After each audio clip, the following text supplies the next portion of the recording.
വീശണ്ട. ആ, അപ്പോൾ സുഹൃത്തുക്കളെ, അപ്പോൾ നിങ്ങൾ പറഞ്ഞ പ്രകാരം ആദ്യമായിട്ട് ഞങ്ങൾ ആഫ്രിക്കൻ മല്ലി വെച്ച് ചമ്മന്തി അരയ്ക്കാൻ പോവാം. ഒരുപാട് സുഹൃത്തുക്കൾ പറഞ്ഞു ഇത് ചമ്മന്തി ഞങ്ങൾക്ക് അറിയത്തില്ല സത്യം പറഞ്ഞു കഴിഞ്ഞാൽ. അപ്പം പറഞ്ഞവരെല്ലാവരും പറഞ്ഞേക്കണത് ചമ്മന്തി അരയ്ക്കാം, മല്ലിയിലയുടെ അതേ ടേസ്റ്റാണ്, അതേ മണമാണ്, അത് നമുക്ക് മനസ്സിലായി. അപ്പോൾ എന്തായാലും ഇത് വെച്ച് ചമ്മന്തി അരയ്ക്കാമെന്ന് വിചാരിച്ചു.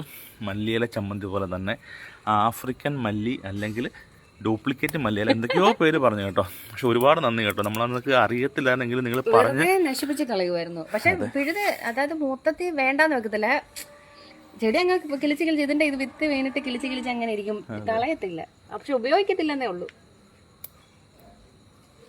മതിയാവല്ലേ, കുറച്ച് ചെറിയൊരു ചമ്മന്തിക്ക് വേണ്ടിയുള്ള പരിപാടി മതി. എന്തായാലും അരച്ച് നോക്കാം, കുഞ്ഞുങ്ങൾ കഴിക്കുന്നോ ഇല്ലെന്ന് അറിയണമല്ലോ. അതെ.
അപ്പം പ്രിയ സുഹൃത്തുക്കളെ, നിങ്ങൾ പറഞ്ഞതിൻ്റെ പേരിൽ മാത്രമാണ് ഈ ഒരു ആഫ്രിക്കൻ മല്ലി നമ്മൾ ചമ്മന്തി, അല്ല ഞങ്ങൾ അറിയത്ത പോലും ഇല്ലായിരുന്നു. അതാ പറമ്പിൽ അവിടെ കിടന്നതിന്.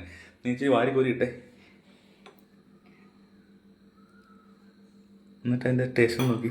ഇതുവരെ കഴിച്ചിട്ടില്ല ഞങ്ങൾ. ആദ്യം നീ കഴിക്കും.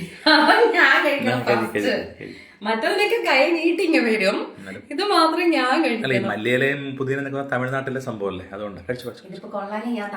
ആ ശരി, കഴിച്ചു. ആഫ്രിക്കൻ മല്ലി എന്തൊക്കെയോ ഇതിന് പേരുണ്ട് കേട്ടോ, പറയൂ. എല്ലാ ഭക്ഷണം കഴിച്ചിട്ട് കൊള്ളാമെന്ന് പറഞ്ഞ പോലെ പറയുവാന്ന് വിചാരിക്കരുത്, സത്യത്തിൽ അടിപൊളിയാണ്. ഇത്രയും കാലം വെറുതെ അത് ഉപയോഗിക്കാതെ കളഞ്ഞല്ലോ. എന്തുകൊണ്ട് പറഞ്ഞില്ല അല്ലേ? എത്ര നാളായിട്ട് നമ്മുടെ പറമ്പിലുണ്ടെന്നറിയാവോ?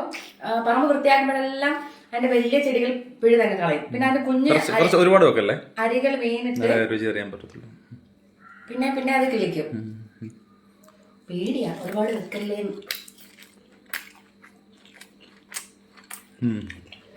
സൂപ്പറാ സുഹൃത്തുക്കളെ.